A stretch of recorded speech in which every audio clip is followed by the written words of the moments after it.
I guess the sequel to 2019's Joker could be even more divisive than the original for totally different reasons. Joker Folie A Deux is a comic book movie based on comic book characters, but it's very anti-comic book movie in its story and execution. There can be a debate whether Joker actually needed a sequel.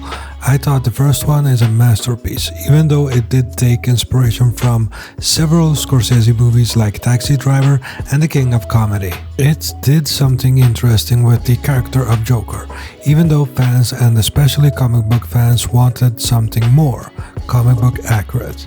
But I think the point of this wasn't ever to put Batman against Joker, and it wasn't the point to do the more generic comic book story plot points we have got before. Folie A Deux is even more out there, with it being very music oriented, with Lady Gaga playing a version of Harley Quinn.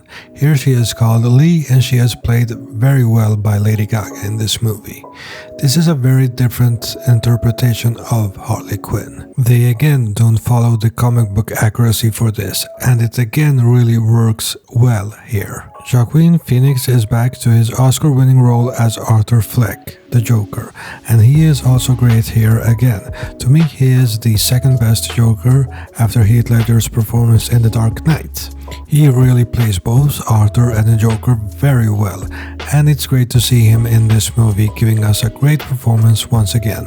But now I will go over the story of this movie, so if you have not seen the movie yet, there will be spoilers. Here we go. In an animated sequence, the Joker is impersonated by his shadow, who takes his place to perform his singing number for a TV show, and then abandons him on stage, half undressed, before three policemen arrive and beat him. This opening sequence was quite charming because I wasn't expecting something animated like this, and it's animated in a classic way, like the Tom and Jerry cartoons or something like that. And then we switch to live action and meet Arthur in 1983 in Arkham Prison, awaiting trial for the crimes he committed 2 years prior. His lawyer, Marianne Stewart, plans to argue that Arthur has a dissociative identity disorder and that his Joker personality is responsible for the crimes. At a music therapy session, Arthur meets another patient, Harleen Lee Quinzel. Lee confides to Arthur that she grew up in the same neighborhood he did, had an abusive father who died in a car crash, and was imprisoned after burning down her parents' apartment building. Lee also expresses her admiration for the Joker's crimes and personality. During a film screening, Lee starts a fire. She and Arthur are caught trying to escape, and Arthur is placed in solitary confinement. Lee visits him to say she is being released to avoid his influence, but promises to attend his trial, and they have sex in the cell. During an interview with television personality Patty Mayers, Arthur sings to Lee through the television screen, deepening her love for him. On the day of the trial, Assistant District Attorney Harvey Dent calls witnesses who dismiss Arthur's claims of insanity. During a break, Marianne reveals that Lee was actually a psychiatry student who grew up in the Upper East Side, and her father, a doctor, is alive. Furthermore, she voluntarily committed herself at Arkham, checked herself out, and never burned down an apartment building. When Arthur confronts Lee, she confesses that her lies were an effort to get close to Arthur, but also tells him that she is pregnant and has moved into his old apartment building to create a home for them. At the trial the next day, Arthur dismisses Marianne and represents himself. After bringing Arthur's former co-worker Gary Puddles and the neighbor Sophie Dumont to the stand, Dent rests his case. Arthur, visibly affected by Gary's testimony, offers no defense, although during his speech he mentions the Arkham guards negatively. Returning to Arkham, he is taken to the shower's room by head guard Jackie Sullivan and two guards, where he is brutally beaten and returned to his cell, partially naked. Ricky, an inmate and friend of Arthur, verbally confronts the guards, resulting in an unsatisfied Sullivan strangling him to death. Overhearing this, Arthur reminisces about the aftermath of his first kills as Joker. In court the following day, during his closing argument, a devastated Arthur renounces his persona, taking full responsibility for his actions. Enraged at this, Lee storms out, and the jury finds Arthur guilty of first-degree murder. As the foreman reads the verdict, a car bomb explodes outside the courthouse, killing and injuring numerous attendees, and scarring half of Dan's face. Look around! Look at all these people! Bring on! I will no longer allow any of you So stop your sighing. to keep me down! Be happy again. In the chaos, two followers help Arthur escape. Arthur wanders through Gotham and encounters Lee outside his old apartment, but she rejects him for renouncing his Joker persona and reveals that the pregnancy was another lie before leaving. The police apprehend Arthur and return him to Arkham. The next day, a young patient approaches Arthur and begins to tell him about the joke before repeatedly stabbing Arthur in the stomach, killing him. As Arthur bleeds to death, the patient carves a Glasgow smile into his own face while laughing. So that was the story of Joker Folie A Deux. And before I saw this movie, I did see the reaction online mostly being negative. But I have to say that this movie is actually great. I have seen complaints that the story doesn't move forward, but it actually does. A story can move forward when it takes place in mainly two locations. It doesn't mean it isn't moving forward, because it takes place in two locations. It just means it's less bombastic in the events. And in this case, it is more of an internal revelation that happens. It is all about Arthur Fleck and his persona Joker. The movie takes place mostly in Arkham Prison and in the courtroom, so I can see why that puts some people off.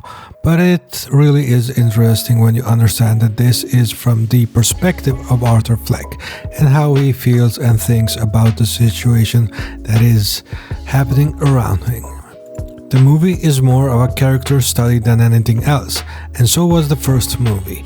I have seen many people being taken back that it is a musical, and it is to a point, but all of the musical numbers function as a representation of Arthur's thoughts and mind, and none of it is actually happening in reality.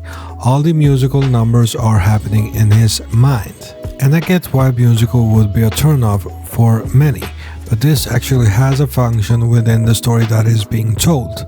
It's maybe not what you expected or wanted, but it is really a story that works on several levels. The musical part of Arthur was set up in the first movie already, even though it wasn't straight musical numbers that were in the first movie.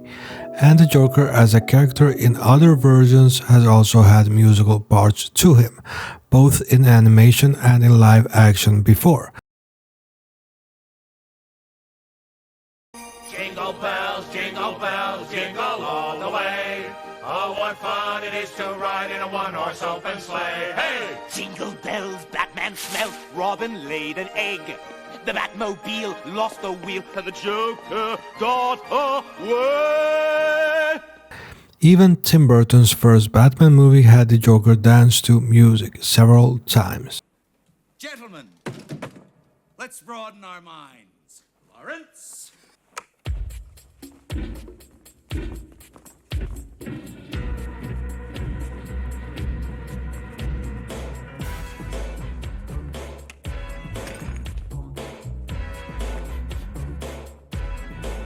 So it's not unusual for the character of Joker to be connected to music overall. It is part of his character, so this movie aiming at that part a bit more than usual isn't really something surprising. But sure, if you don't like musical, you won't like this movie. But it definitely doesn't mean it's not a good movie just because it is a musical. The movie visually looks great with its cinematography and production design. Arkham is very dirty in this movie and a very unpleasant place. but at the same time the musical scenes work as a contrast to it, because they are for the most part either bright or have a totally different tone, because they are all taking place in Arthur's mind. I do think though that there is a bit too many musical numbers in the movie that disrupt its pace. There are one or two that don't really add to the story, but overall they do work to establish the mood of the characters. The movie overall looks beautiful, with a switch between close-ups when there are intimate character moments, tracking shots in Arkham Prison, and using overhead shots to make a scene look very stylistic. I do think this movie is being unfairly judged overall. It is not as good as the first movie, but it is not much worse. This is a fantastic movie where you get a different style to DC characters than what we have got usually, where you get a villain that is trying to take over the world and we get cities destroyed. It's much more mature than that, and yes, this is a comic book movie, but I do think comic book movies that have some more depth are also the ones that work the best in the long run. Not everything has to be a fast-paced movie where it ends with an end battle. And speaking of endings, this is one ending that is very controversial because Arthur dies at the end, and he is killed by a younger inmate that stabs him in the stomach, and then proceeds to cut up his own Glasgow smile, like Heath Ledger's version of the Joker had in The Dark Knight. And that this kinda works as an origin story to that version of the Joker, because the inmate that kills Arthur is much younger than Arthur, so it would be that Arthur isn't really the true Joker, but he is the inspiration for the real Joker that stabs him. And it could work because this inmate that stabs him is much younger, so it would fit with how old Bruce Wayne was in the first movie. But I just think that this was a homage and to show that some crazy people got inspired by Arthur. All in all, I definitely think the majority of reviews of this movie are a bit too harsh because it is a musical, sort of, and forget the story beneath that. I'm giving this movie an 8 out of 10. If you like this video, please like, share and subscribe. Also, don't forget to press the bell icon so that you get notifications when I upload a new video. This has been Boogeyman Cinema. Thank you for watching.